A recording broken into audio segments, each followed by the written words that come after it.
আজকে যারা স্ট্রাগল পিরিয়ডে আছো, আজকে যারা হয়তো কাজকর্মগুলো করছো, আজকে হয়তো অনেকের কি হচ্ছে যে শরীর আস্তে আস্তে একটু হলেও রোগা হয়ে যাচ্ছে।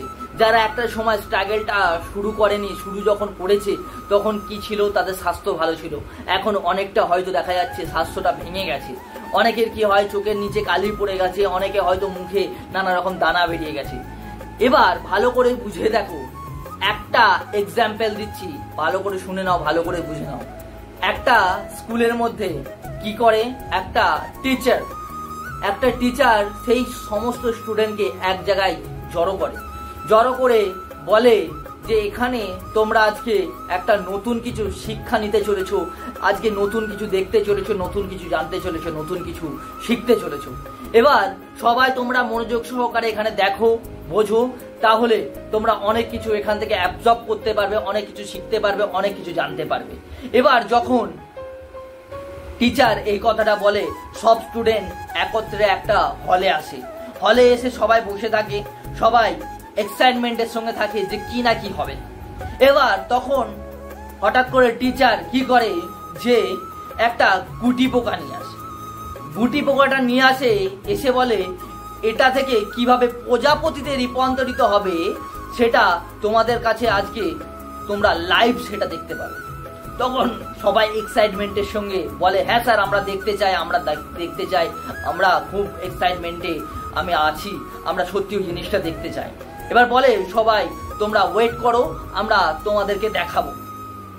এবার কি হয় যে ওই গুটি পোকাটা যখন নিয়ে আসে, তারপরে কি হয়, ওখানে রেখে দেয়া হয় গুটি পোকা থেকে কিভাবে ওখানে প্রজাপতিতে রূপান্তরিত হবে। এবার যখন গুটি পোকাটাকে রাখা হয় একটা খামের মধ্যে, সেটা দেখা যাচ্ছে যে ওই গুটি পোকাটা যখন ভিতরে রাখা আছে একটা কাঁচের ডিব্বার মধ্যে, যেটা বাইরে থেকে পুরোপুরি দেখা যাচ্ছে, পিডিএফে দেখিয়ে দিচ্ছে ওটাকে, তখন অনেক স্টুডেন্টরা ওটা দেখে ভিতরে আতঙ্ক করে নিচ্ছে।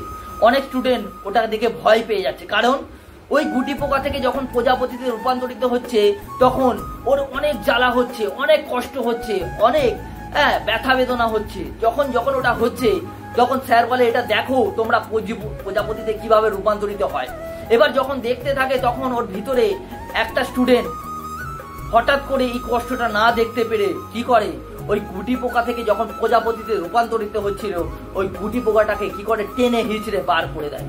তখন কি করে, হঠাৎ করে স্যার চলে আসে। স্যার যখন চলে আসে এসে বলে যে তুমি কেন এই গুটি পোকা থেকে যখন প্রজাপতি হচ্ছিল, তুমি কেন ওই গুটি পোকা থেকে প্রজাপতি হওয়ার আগেই তুমি বার করে নিলে? বলে স্যার আমি ওই কষ্টটা দেখতে পাচ্ছিলাম না, ওই ব্যথা বেদনাটা আমি ভিতরে ফিল করছিলাম, যদি এটা আমার সঙ্গে হয় তাহলে কি হতো। বলছে এটাই তো হচ্ছে আমাদের লাইফের একটা পরীক্ষা, কারণ এই গুটি পোকা থেকে যখন প্রজাপতিতে রূপান্তরিত হচ্ছিল, তুমি যদি একে তার আগে বার না করে নিতে তাহলে তুমি দেখতে পেতে এর প্রজাপতি হওয়ায় রূপান্তরিত হয়ে ও কোন জায়গায় আজকে ও চলে যেত। তখন কি হতো, ওর পুষ্পরিত হতো ডানা, ও একটা সুন্দর প্রজাপতিতে রূপান্তরিত হতো, ওকে দেখে সবাই চোখে মুগ্ধতা হতো। এবার এই সমস্ত জিনিসগুলো তুমি হতে দিলে না, কারণ তুমি ওই কষ্টটা বুঝতে পারছিলে যে কষ্ট হচ্ছে, কিন্তু কষ্ট না করলে কখনো কেষ্ট পাওয়া যায় না।